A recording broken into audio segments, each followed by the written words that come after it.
Terpujilah Tuhan yang hidup, yang menjaga dan melindungi kita, yang kasih-Nya tiada habisnya. Mari bersyukur dan datang ke hadirat-Nya dengan memberikan pengagungan serta penyembahan kepada Allah. Rendahkan hati dan sediakan diri untuk dibimbing oleh firman Tuhan. Selamat beribadah, Tuhan Yesus memberkati.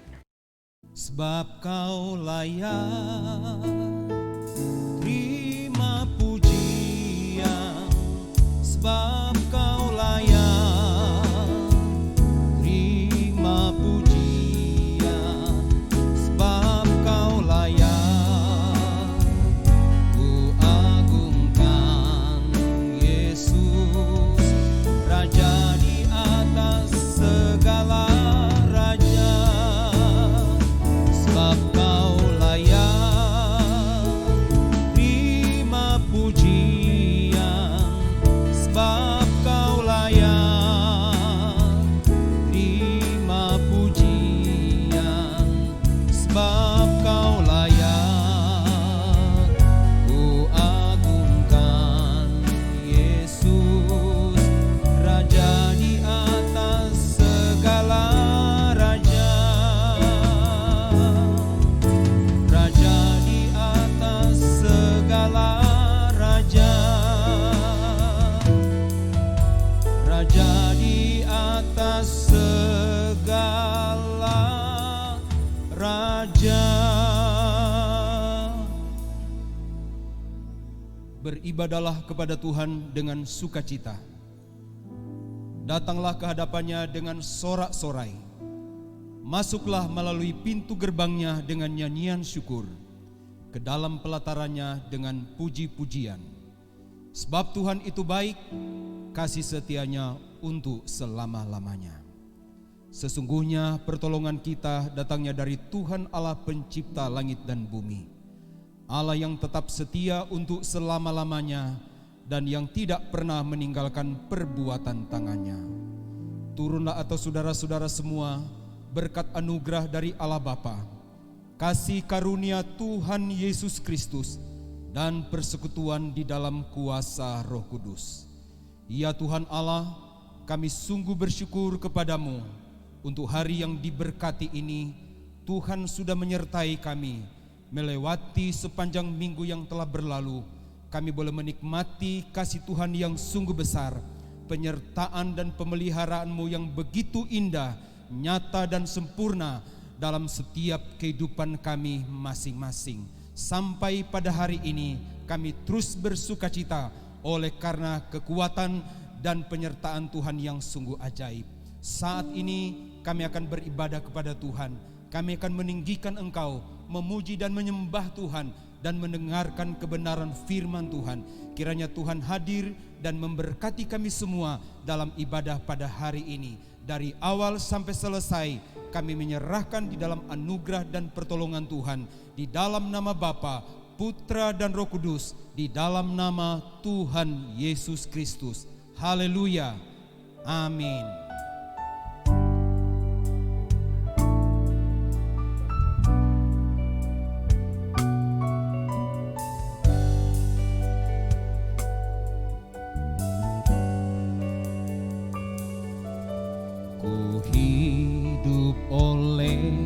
Anugerah-Mu Tuhan, kasih-Mu nyata dalamku,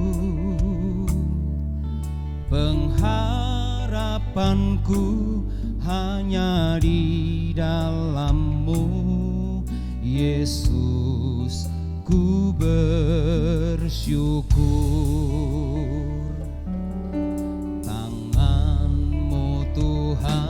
Selalu menopangku, ku berjalan bersama-Mu. Engkaulah Tuhan, sumber kekuatanku, padamu ku berserah. Ku perlu Yesus di hidupku. percaya kau menolongku, kau ubah air jadi anggur, mujizatmu terjadi.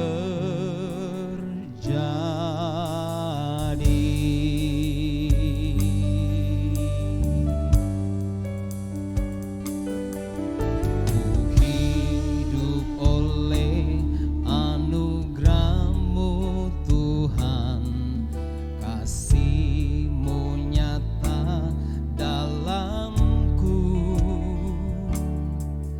pengharapanku hanya di dalam-Mu, Yesus, ku bersyukur. Tangan-Mu Tuhan selalu menopangku, ku berjalan bersama-Mu.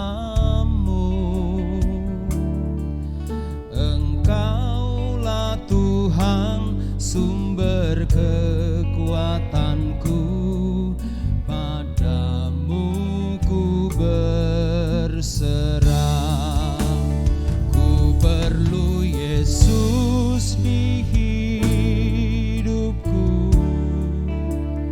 ku percaya kau menolongku, kau ubah air jadi anggur, mujizat-Mu terjadi. Ku perlu Yesus di hidupku, ku percaya kau menolongku, kau ubah air jadi anggur, mujizat-Mu terjadi.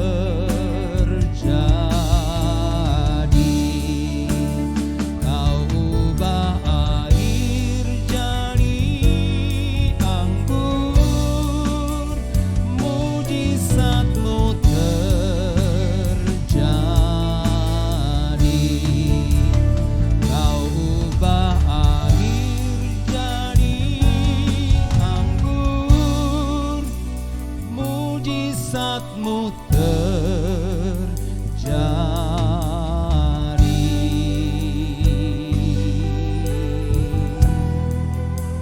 Haleluya. Kami bersyukur Tuhan buat anugerah-Mu, buat kasih setia-Mu yang Kau nyatakan bagi kami umat-Mu Tuhan. Kasih setia-Mu mengalir bagi kami di setiap hidup kami. Kami memuji Engkau, meninggikan nama-Mu Tuhan. Terima kasih Yesus, anugerah-Mu besar bagi kami. Terima kasih Tuhan. Haleluya. Terima kasih. Haleluya.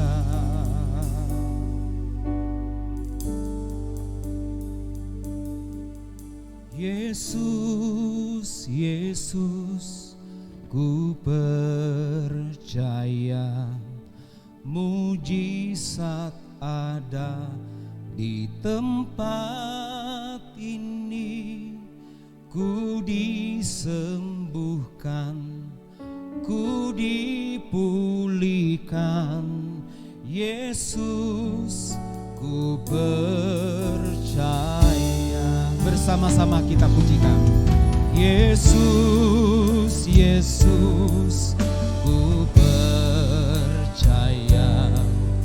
Mujizat ada di tempat ini. Ku disembuhkan, ku dipulihkan. Yesus, ku percaya.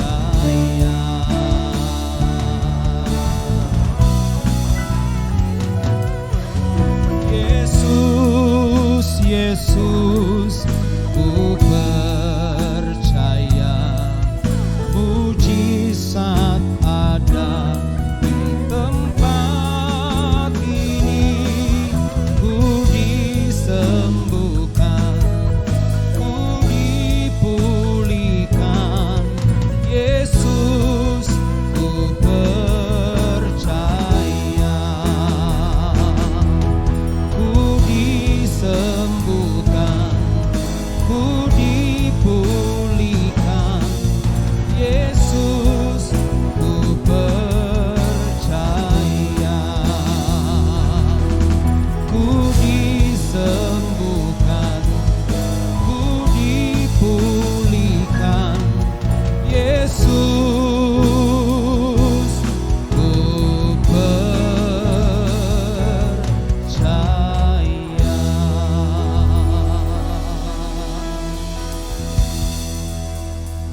Kami percaya Engkau Tuhan tidak pernah berubah, dahulu, kemarin, hari ini, sampai selama-lamanya. Kasih-Mu, kuasa-Mu tidak pernah berubah. Saat ini ya Tuhan, kami akan mendengarkan kebenaran firman-Mu. Kami membuka hati untuk Tuhan dan firman-Mu. Biarlah setiap kebenaran firman Tuhan yang disampaikan pada hari ini oleh Roh Kudus tertanam dan termeterai di dalam hati dan pikiran kami. Dan Tuhan mampukan kami juga untuk dapat mengaplikasikan firman yang hidup itu di dalam hidup kami. Tuhan mengurapi hamba-Mu yang Tuhan percayakan pada hari ini menjadi saluran berkat bagi kami umat Tuhan.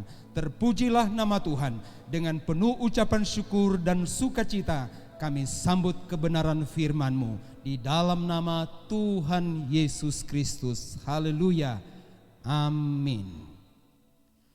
Kita akan mendengarkan kebenaran firman Tuhan yang akan disampaikan oleh Bapak Pendeta Ishak Tulus dari Jakarta. Salam Bapak Ibu, selamat kita berjumpa dalam kasih-Nya Tuhan Yesus. Terima kasih kepada Bapak Ibu Gembala, Bapak Pendeta Nathan bersama keluarga, bersama dengan seluruh jemaat GUP Madiun yang percayakan saya untuk sampaikan firman hari ini. Dan setelah 4 bulan lebih saya betul-betul stay at home, berada di rumah ya. Dan awal-awal ya stres Bapak Ibu ya. Karena apa? Biasanya 1 minggu 2-3 kali terbang keluar kota, keluar pulau ya. Bahkan ada jadwal ke luar negeri, semua cancel ya.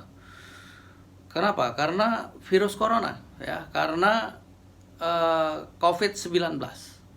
Padahal ini menurut orang virus ini kecil, tapi ternyata bisa menggagalkan perkara-perkara besar. Intinya saya mau ngomong begini, situasi sekarang ini ternyata nggak bisa dikontrol oleh manusia dan betul-betul di luar kontrol manusia. Hanya Tuhan yang bisa mengontrolnya. Itu sebabnya mari kita rendah hati dan mari kita belajar hidup ini benar-benar bersandar kepada Tuhan. Nah, hari ini saya mau bicara dengan tema time out. Kenapa time out? Karena saya merasa begini. Sekarang ini gereja-gereja betul-betul kayak di time out sama Tuhan, ya. Di Jakarta ada satu gereja yang saya punya jadwal di dalamnya, setahun bisa 2-3 kali. Gedungnya besar, megah, jemaatnya ribuan. Ya, nilai gedung itu, bangunannya itu dibangun dengan nilai kurang lebih 450 miliar. Tapi hari ini tidak ada kegiatan. Ya. Saya tanya kepada gembalanya, sampai kapan Pak tidak ada ibadah raya? Dan gembalanya menjawab, sampai Maranatha. Wah, saya kaget ya. Ternyata dia punya prinsip kembali kepada gereja mula-mula. Jadi komsel-komsel diperkuat, ya, pemuritan-pemuritan diperkuat.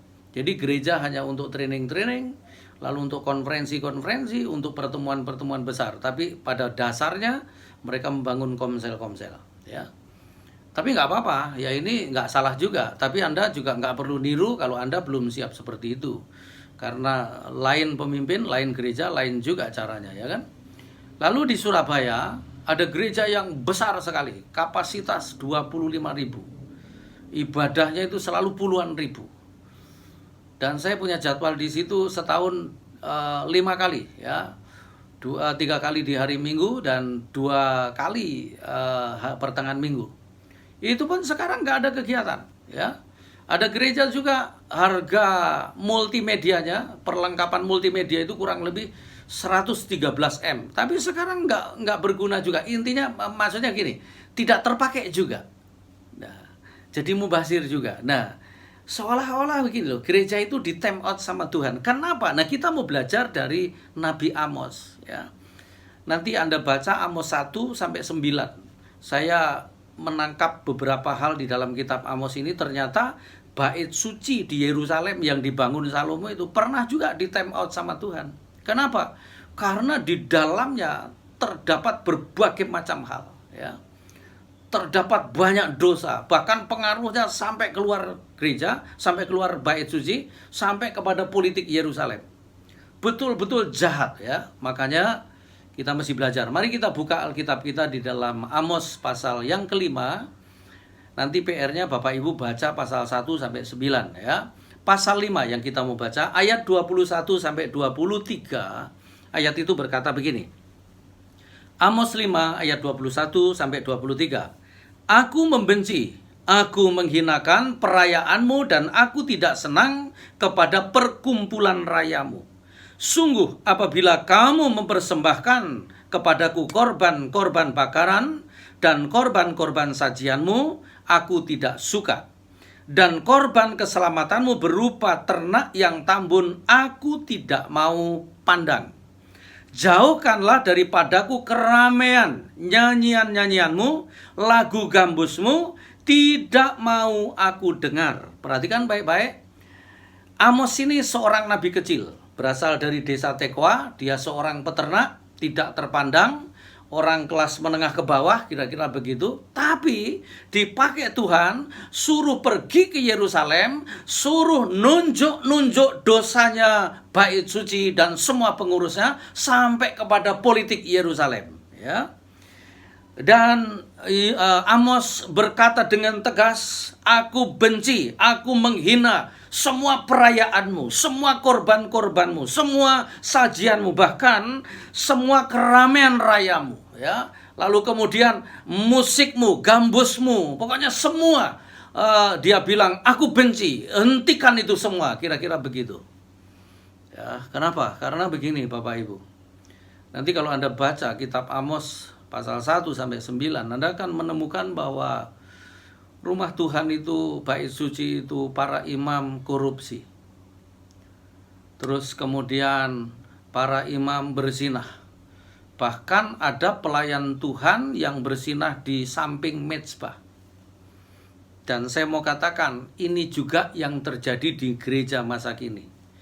Banyak para pendeta, para pengurus gereja korupsi uang gereja, salah gunakan uang gereja, ya.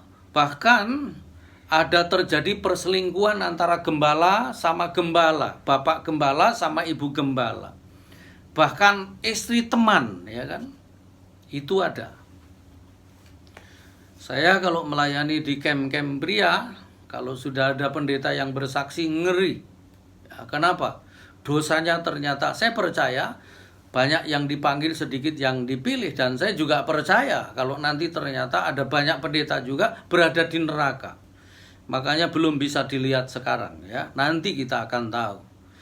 Nah, karena dosa itulah makanya Tuhan membuat keputusan rumah Tuhan, bait suci di Yerusalem di time out sama Tuhan. Karena apa? Sudah tidak sejalan dengan apa maunya Tuhan.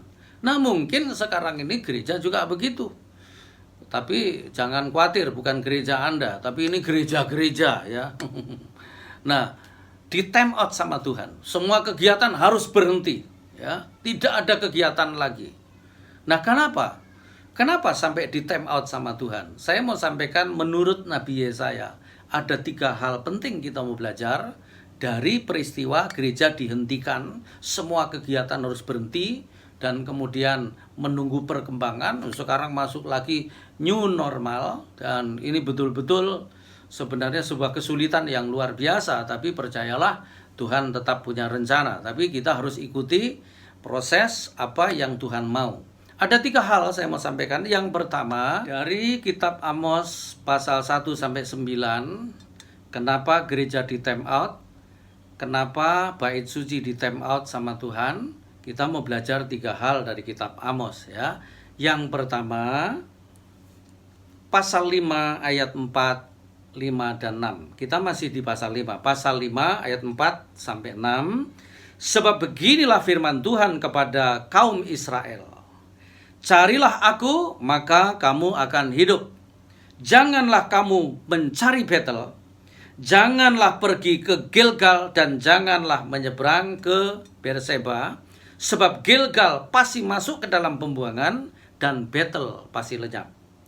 Carilah Tuhan, maka kamu akan hidup. Supaya jangan ia memasuki keturunan Yusuf bagaikan api, yang memakannya habis dengan tidak ada yang memadamkan bagi Betel. Amos berkata begini, Tuhan berkata begini, firman-Nya berkata begini, ya, carilah aku maka kamu akan hidup. Jangan pergi ke Betel, ya, jangan pergi ke Gilgal, jangan menyeberang ke Berseba. Kenapa? Karena Betel pasti lenyap, ya, Gilgal pasti masuk dalam pembuangan. Dan kemudian carilah Tuhan, maka kamu akan hidup. Kata cari aku, cari Tuhan diulangi. Itu artinya sebuah konfirmasi dan itu pasti penting. Ya, cari Tuhan maka akan hidup, cari Tuhan maka akan hidup. Jadi begini, yang pertama gereja harus lakukan begini. Merubah konsep ibadah. Kalau selama ini gereja hanya euforia, musiknya bagus ya, lalu kemudian lightingnya juga luar biasa, multimedianya keren ya, berbagai macam fasilitas dalam gereja luar biasa. Tapi hari ini firman Tuhan berkata jangan ke Gilgal, jangan ke Betel, jangan ke Berseba. Ini berita penting bagi Anda yang jadi orang Kristen yang hanya sukanya ke sana, cari fasilitas yang bagus, yang nyaman, yang kemudian pendetanya bagus-bagus ya. Hanya seperti itu. Saya mau kasih tahu, Anda mesti dengar firman Tuhan. Ya. Jadi kita mesti mengubah konsep ibadah. Konsep seperti apa? Yang kalau tadinya gereja kita hanya euforia, ya, hanya perayaan-perayaan, hanya acara-acara. Tapi sekarang mari kita ubah konsepnya adalah mencari Tuhan. Jadi ibadah yang benar, hakikat daripada ibadah itu adalah mencari Tuhan, sampai ketemu dengan Tuhan dan mengalami Tuhan. Dan orang yang mengalami Tuhan pasti mengalami perubahan, mengalami keberkatan juga. Pasti begitu. Itu sebabnya konsep ini mulai taruh di paradigma kita, di pikiran kita. Mencari Tuhan. Dan mencari Tuhan itu bukan hanya di gereja, di rumah juga bisa, di bawah pohon pisang juga bisa. Ya, mentor saya berkata begini, ada 3 level kerohanian orang Kristen. Level pertama itu adalah orang Kristen yang reaktif. Reaktif itu begini, kalau ada tekanan baru ingat Tuhan, terus mencari Tuhan.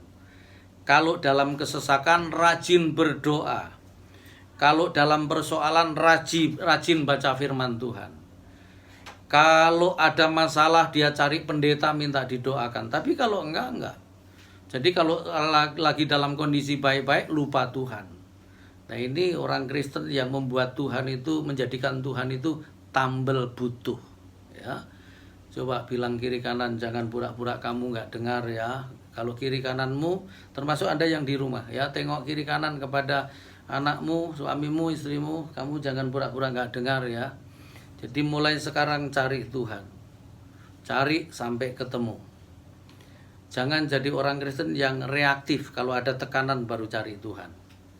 Lalu yang kedua adalah Kristen aktif.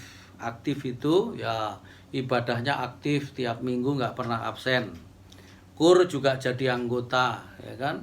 Komsel-komsel nggak absen. Kegiatan apa saja ikut, tapi ini hanya aktif. Tapi yang terbaik, yang bagus itu adalah orang Kristen level 3. Level 3 itu adalah orang Kristen otomatis. Otomatis itu begini, kalau mendengar berita ibadah gitu, ada ibadah gitu, rasanya hatinya kebakar, pengen pergi, haus, pengen ketemu Tuhan, pengen mengalami Tuhan. Ada KKR, pengen pergi, pengen ikut, pengen mendapat lawatan Tuhan. Ada komsel, pengen rindu ketemu persekutuan dan bertumbuh bersama-sama. Jadi kebakar hatinya begitu. Ini orang Kristen otomatis. Hatinya itu menggebu-gebu semangat dengan Tuhan. Kira-kira begitu. Nah, orang seperti ini kalau bahasanya Alkitab seperti pohon yang ditanam di tepi aliran air, yang tidak pernah mengalami datangnya musim kering, daunnya tetap hijau, akarnya merambat ke batang-batang air, dan apa saja yang dibuatnya berhasil. Jadi Bapak Ibu, Anda yang ibadah di gereja, Anda yang ibadah di rumah, di mana saja Anda ibadah, mari kita ibadah karena mencari Tuhan dan pengen ketemu dengan Tuhan. Orang yang rindu ketemu Tuhan itu dari wajahnya aja kelihatan loh. Dari cara memuji Tuhan juga kelihatan. Dari cara duduknya pun kelihatan. Anda nggak usah betulin cara duduk, biar begitu aja. Ya. Tapi hari ini mari kita ubah konsep ibadah, yaitu ketemu dengan Tuhan. Bahkan mengalami perjumpaan sampai masuk yang namanya koramdeo. Koramdeo itu artinya 1 hari 24 jam hidup dalam hadirat Tuhan. Nggak pernah lepas dari hadiratnya Tuhan. Ya. Ketika di rumah ada bersama dengan Tuhan, di mobil bersama dengan Tuhan, ya, di mana-mana kita selalu bersama-sama dengan Tuhan. Nah, kalau Anda koramdeo 1 hari 24 jam hidup dengan Tuhan, kira-kira Anda bisa nggak berbuat dosa? Nggak bisa. Nah, bangsa Israel, rumah Tuhan, bait suci di Yerusalem itu di time out sama Tuhan karena di dalamnya penuh dengan dosa, penuh dengan konspirasi kejahatan, ya. Gereja sekarang juga seperti itu, makanya di stop sama Tuhan. Nah, mari kita bangun gereja kita dengan orang-orang yang mencari Tuhan. Yang pertama, mencari Tuhan. Yang kedua, masih pasal 5, ayatnya yang ke-14 dan 15. Ayat itu berkata begini, carilah yang baik dan jangan yang jahat, supaya kamu hidup. Dengan demikian, Tuhan Allah semesta alam akan menyertai kamu seperti yang kamu katakan. Bencilah yang jahat dan cintailah yang baik. Dan tegakkanlah keadilan di pintu gerbang. Mungkin Tuhan Allah semesta alam akan mengasihani sisa-sisa keturunan Yusuf. Yang pertama, mengubah konsep ibadah, yaitu yang biasanya euforia, kegiatan biasa, atau hanya acara-acara, menjadi mencari Tuhan. Nah, yang kedua, mengubah perilaku, mengubah kebiasaan hidup. Ya, firman Tuhan berkata, carilah yang baik dan jangan yang jahat. Bahkan ayat yang berikutnya, ayat 16-nya berkata, ayat 15-nya maksud saya, bencilah yang jahat dan carilah yang baik. Sampai kepada level bukan hanya cari yang baik dan bukan yang jahat, tetapi sampai kepada level membenci yang jahat dan cari yang baik. Artinya membenci yang jahat itu begini, tidak kompromi dengan dosa. Saya pernah kenal seorang pengacara tapi juga hamba Tuhan. Saya kaget, dia ini hamba Tuhan tapi juga pengacara, tapi cara kerjanya menghalalkan segala cara. Ya. Keadilan bisa dibuat jungkir balik. Keadilan bisa dibeli, ya. Terus kemudian ngurus orang cerai. Dan anehnya jadi cerai. Harusnya kalau pengacara Kristen, menurut saya, boleh ngurus orang cerai, tapi jangan sampai cerai. Nolongin supaya nggak cerai. Malah yang lebih sadis lagi, pengacara ini kerjasama sama gembalanya yang jemaatnya mau cerai tadi, dengan perjanjian nanti kalau fee-nya keluar bagi 2. Wah, ini bener-bener, wah, sini sudah dalam kegelapan ya. Bayangkan kalau sampai segitu. Terus ada gembala selingkuh sama gembala, ada ya. Malah teman selingkuh sama istri teman juga ada. Wah, pokoknya kalau sudah masalah percabulan, masalah uang, masalah moral, masalah karakter, gereja harus berubah. Saya kalau ada di camp-camp pria, camp-camp wanita, aduh, kalau ketemu hamba Tuhan malah dosanya itu lebih ngeri ya. Tapi kita nggak usah ngukur lah ya. Yang penting begini, Anda hamba Tuhan, Anda majelis, apapun namanya, pokoknya intinya kita harus bertobat, perbaiki cara hidup kita. Kemarin saya ada pelayanan dekat rumah, sementara saya di mobil menuju ke tempat pelayanan itu, anak mentor saya, anak rohani saya, telepon saya. Dia gembala di daerah Sumatera Selatan. Dia lagi nanganin ya pria dan wanita yang selingkuh dan istri majelis. Makanya saya mau kasih tahu, dosa itu nggak takut sama siapapun, termasuk sama majelis. Sama pendeta juga nggak takut, sama ketua sinode juga nggak takut. Tapi kita nggak boleh kompromi dengan dosa. Hal yang kedua adalah kita tidak boleh kompromi dengan dosa, dan kita harus perbaiki perilaku kita. Kapan dimulai? Sekarang. Dengan bagaimana? Udah, sederhana saja. Memulai perbaikan perilaku itu begini, contohnya ya. Anda bawa motor pakai SIM, pakai helm. Jangan nggak pakai helm anak Tuhan, ya kan?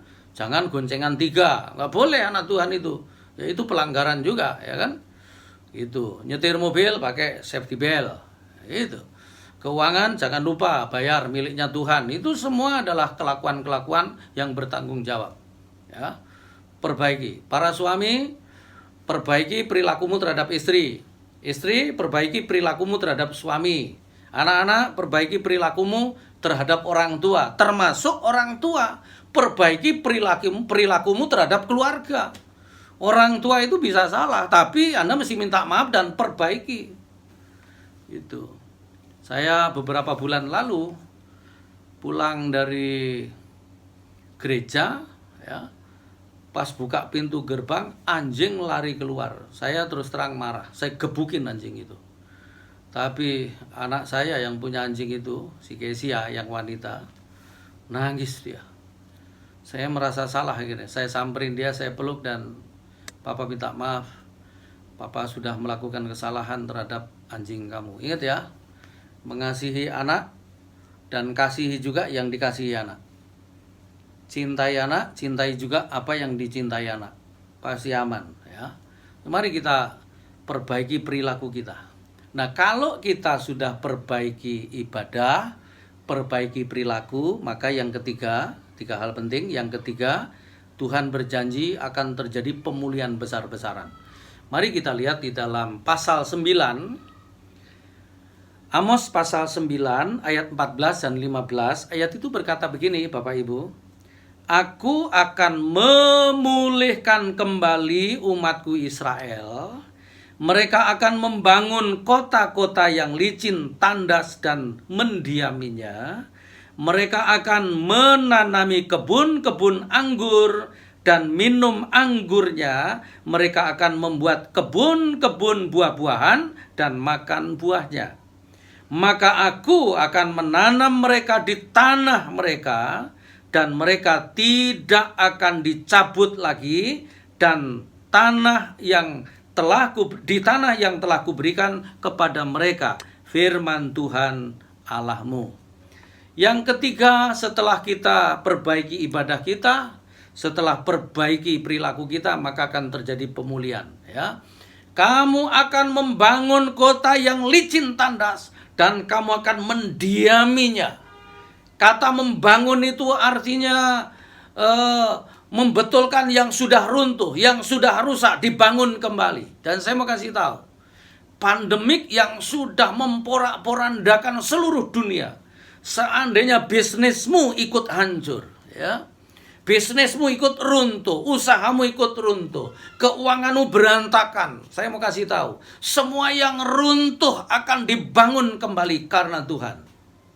Ya, saya punya anak mentor beberapa pembisnis, saya tanya di awal pandemik, bagaimana kamu punya bisnis? Aduh Pak, turun 30%, ada yang turun 50%, ada yang turun 70%, ya. Tapi hari-hari ini setelah lewat 4 bulan ini, saya mulai telepon mereka. Setiap telepon saya doakan. Saya mulai telepon mereka, gimana? Puji Tuhan Pak, sudah mulai pulih, sudah mulai naik. Saya mau kasih tahu, semua yang runtuh di masa pandemik ini, semua akan dikembalikan sama Tuhan, dibangun kembali bersama dengan Tuhan. Ya, kamu akan menanam anggur dan minum anggurnya. Kamu akan membuat kebun buah-buahan dan kamu akan makan buahnya. Artinya begini, apa yang kita tanam kita pasti akan tuai. Apa yang kita kerjakan kita pasti akan menerima hasilnya. Jadi ini yang dijanjikan Tuhan. Setelah kita melewati pandemik, asal kita mau betulin ibadah kita, asal kita mau betulin perilaku kita, maka setelah itu apa saja yang kita usahakan, apa saja yang kita upayakan, apa saja yang kita bangun, kita akan memperolehnya.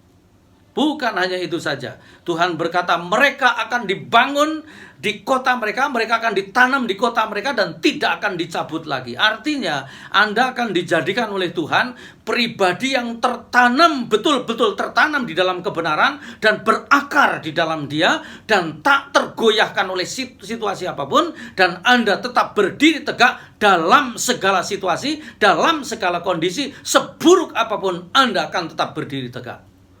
Ini janjinya Tuhan. Jadi bagian kita selama kita melewati pandemik yang belum selesai ini, ya, ada daerah yang masih zona merah, ada yang sudah hijau, ada yang pink. Kemarin saya tanya teman saya Sulawesi Utara, saya telepon, gimana Sulut, masih merah? Dia menjawab, sudah pink Pak. Ya, saya nggak tahu kebenarannya, tapi artinya begini, Jawa Timur termasuk yang terburuk juga.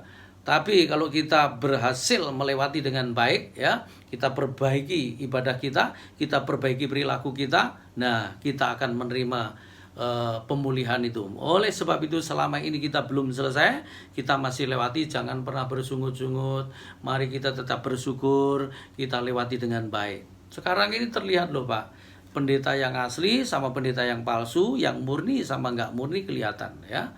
Yang nggak murni, saya melihat beberapa orang, dia kemas baik-baik situasi, dia jual penderitaannya, dia bawa teman-temannya, lalu minta sumbangan kepada para pengusaha, dan dia ambil untung di situ. Ya, penginjil-penginjil yang palsu sama yang asli juga kelihatan sekarang ini. Kalau yang palsu sudah mulai bikin marketing, ya, hubungi sana, hubungi sini, bikin ini, bikin itu, nggak salah sih. Tapi kalau motivasinya benar. Tapi penginjil yang asli, penginjil yang murni akan diam di tempat dan kemudian menunggu waktunya Tuhan.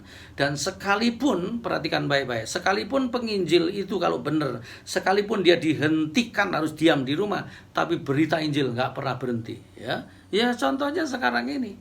Tiba-tiba beberapa hari lalu saya ditelepon sama Pak Nathan. Ngobrol-ngobrol minta supaya saya ngisi di live streaming ini. Ini kan saya nggak perlu pergi ke Madiun, tapi berita firman sampai ke Madiun.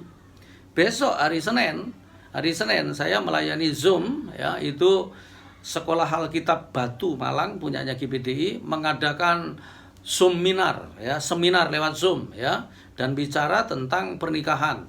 Saya akan melayani itu.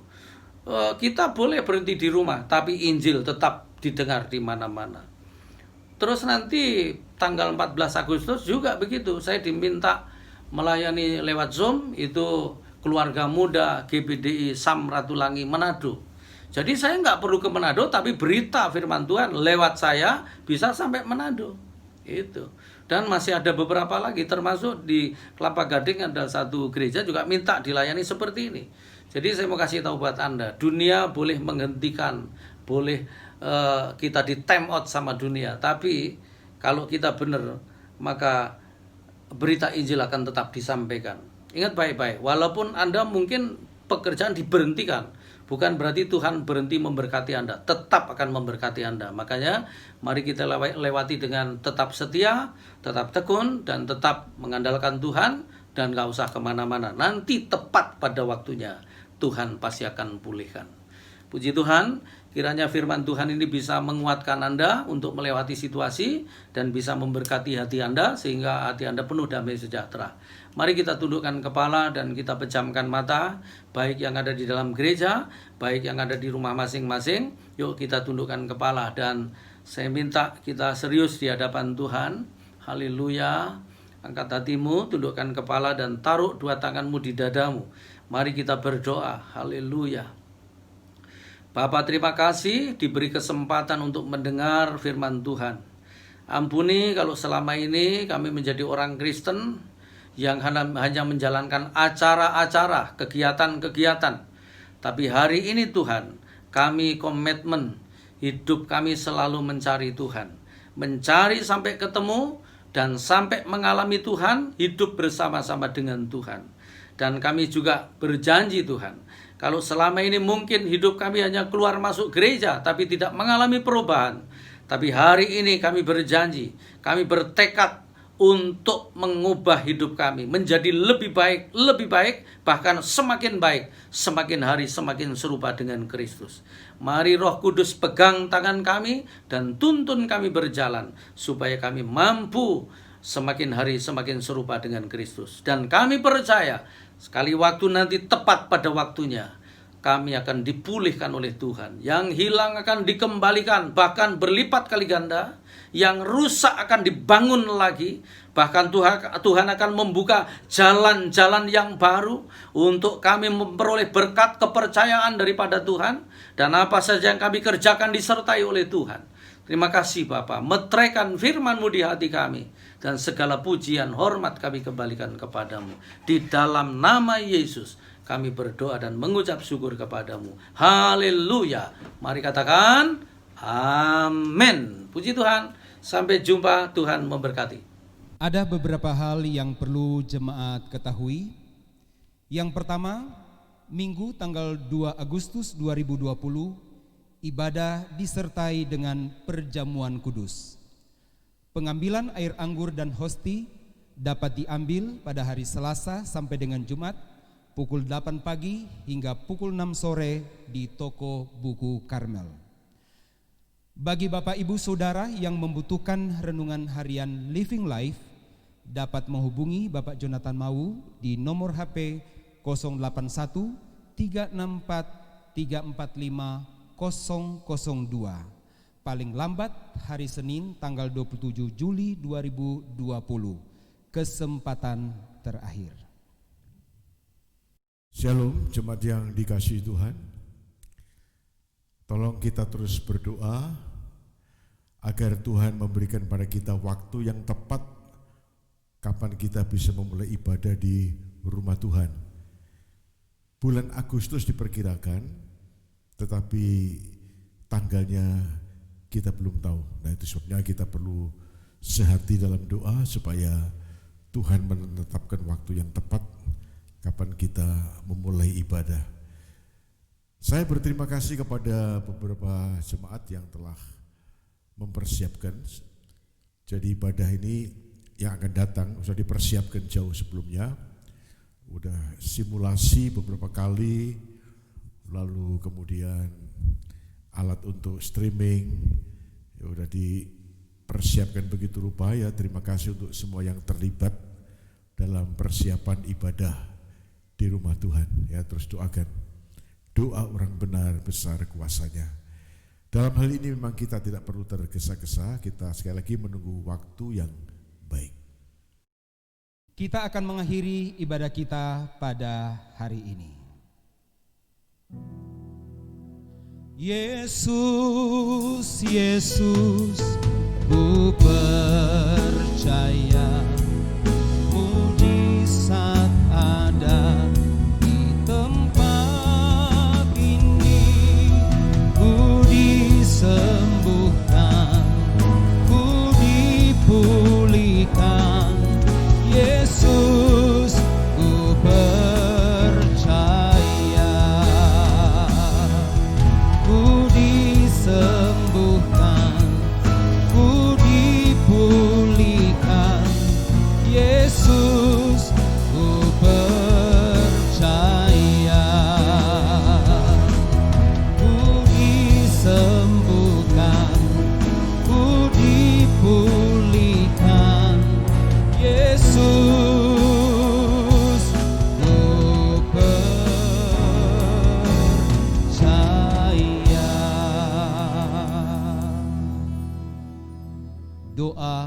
Bapa kami. Bapa kami yang di surga, dikuduskanlah namamu, datanglah kerajaan-Mu, jadilah kehendak-Mu di bumi seperti di surga. Berikanlah kami pada hari ini makanan kami yang secukupnya, dan ampunilah kami akan kesalahan kami, seperti kami juga telah mengampuni orang yang bersalah kepada kami. Dan janganlah membawa kami dalam pencobaan, tetapi lepaskanlah kami daripada yang jahat. Karena Engkaulah yang empunya kerajaan dan kuasa dan kemuliaan sampai selama-lamanya. Mari kita berdoa. Bapa, kami bersyukur untuk kasih setia-Mu yang terus menopang kami, umat-Mu dan gereja Tuhan di tempat ini sampai hari ini. Sekalipun kami sedang menghadapi pergumulan-pergumulan yang tidak ringan dan tidaklah mudah, namun kami tahu bahwa Roh Tuhan menyertai kami, umat-Mu dan hamba-hamba-Mu.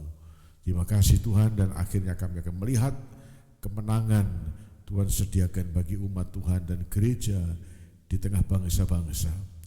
Berkatilah seluruh jemaat, para suami, para istri, anak-anak juga, dengan tinggal di rumah, maka umat-Mu makin banyak berinteraksi ke dalam suami istri, orang tua dan anak-anak, sehingga kami makin solid, makin kompak, dan banyak waktu untuk kami pakai membaca Alkitab setiap hari, berdoa dan menyembah Tuhan. Kiranya Engkau berkenan memberkati usaha dan pekerjaan dari jemaat yang telah dikerjakan dari rumah, namun kami yakin kalau Tuhan memberkati, itu menjadi sesuatu yang sangat besar. Jemaat yang dikasihi Tuhan, terimalah dengan iman berkat-berkat Tuhan. Tuhan memberkati engkau dan melindungi engkau. Tuhan menyinari engkau dengan wajah-Nya, memberi kasih karunia. Tuhan menghadapkan wajah-Nya kepadamu dan memberi engkau damai sejahtera dalam nama Tuhan Yesus. Amin. Segala kemuliaan hanya bagi Tuhan. Segala hormat pujian hanya bagi Tuhan.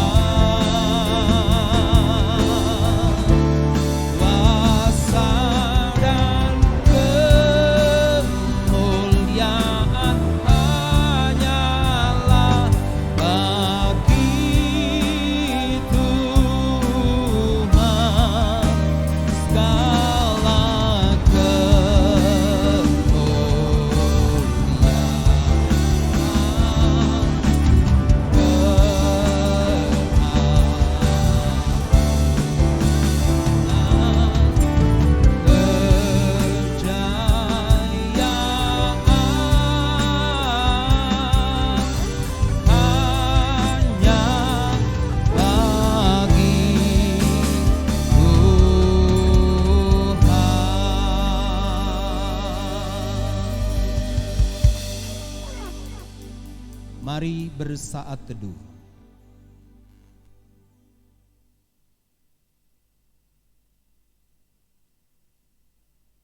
Amin. Selamat hari Minggu. Tuhan Yesus memberkati kita semua.